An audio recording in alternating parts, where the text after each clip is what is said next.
आत्ता कुठे पावसाने ब्रेक घेतलाय, बघू शकतो सगळीकडे पाणी पाणी झालंय। माझ्या झाडांना छान छान फुलं देखील आली आहेत, पण पावसामुळे झाडं खूप तिरपली आहेत। ते छान गुलाबं आली आहेत ना, तुम्ही बघू शकता समोर डोंगर आहे, कसं वातावरण झालंय सगळीकडे हिरवंगार। आत्ता कुठे पावसाने ब्रेक घेतलाय। मी पुढे तुम्हाला काही व्हिडिओ पण अटॅच करणार आहे की ज्याच्यात तुम्ही बघू शकता पुण्यात खूप ठिकठिकाणी पाऊस पडल्यामुळे पाणी भरलंय।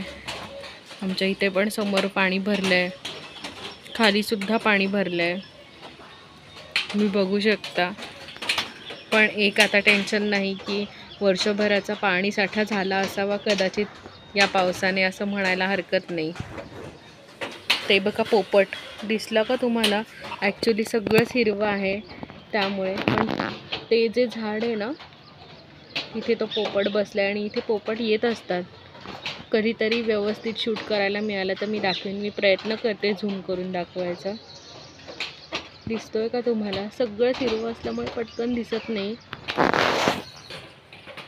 ते बघा तिथे पोपट बसलाय, तो बघा उडाला आता। पुन्हा आता पाऊस पडायला सुरुवात झालेली आहे, थोडा थोडा पाऊस पडायला लागलेला आहे, तुम्ही बघू शकताय। आणि आता पुढे मी तुम्हाला आमच्या इथे खाली पाणी भरले जवळच्या भागात ते आणि खडकवासला डॅमचा एक व्हिडिओ आहे, त्याचा व्हिडिओ अटॅच करते, नक्कीच बघा। सगळ्यांनी काळजी घ्या, सतर्क राहा, काम असल्याशिवाय बाहेर पडू नका, एवढंच तुम्हा सगळ्यांना सांगणं आहे। चला तर मग व्हिडिओ आवडल्यास लाईक शेअर आणि सबस्क्राईब करायला विसरू नका। ते बघा पोपट उडतायत, ते बघा। ही आहे खडकवासला धरणाची मागची बाजू, जिथून दरवाजे उघडून पाणी सोडलेलं आहे।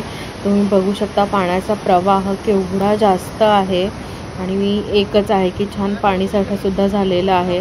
पण हे पाणी सोडल्यामुळे सगळ्यांनी काळजी घ्या, उगाचच बाहेर पडू नका कामं असल्याशिवाय। आणि पुढचा व्हिडिओ आमच्या एरियातील जवळपासचा आहे, इथे सुद्धा पाणी भरलं आहे, त्यामुळे कामाशिवाय कोणी बाहेर पडत नाही आहे। आणि नेटवर्क इश्यूमुळे व्हिडिओ शूट केलेले आहेत ते उशिरा पडतील, पण हळूहळू व्हिडिओ येतील। लवकरच तुमच्यासाठी छान छान रेसिपीज घेऊन मी येणार आहे। चला तर मग काळजी घ्या सगळ्यांनी, आणि व्हिडिओ आवडल्यास लाईक शेअर आणि सबस्क्राईब करायला विसरू नका। धन्यवाद। आणि हा व्हिडिओ शूट करण्यासाठी मी बाहेर पडलेली नाही आहे, ग्रुपवरती हा व्हिडिओ आला आहे। फक्त मी तुमच्याशी हे शेअर करते की पुण्यामध्ये कुठे कुठे पाणी भरलं आहे, सगळे व्हिडिओ अजून मला मिळालेले नाहीत।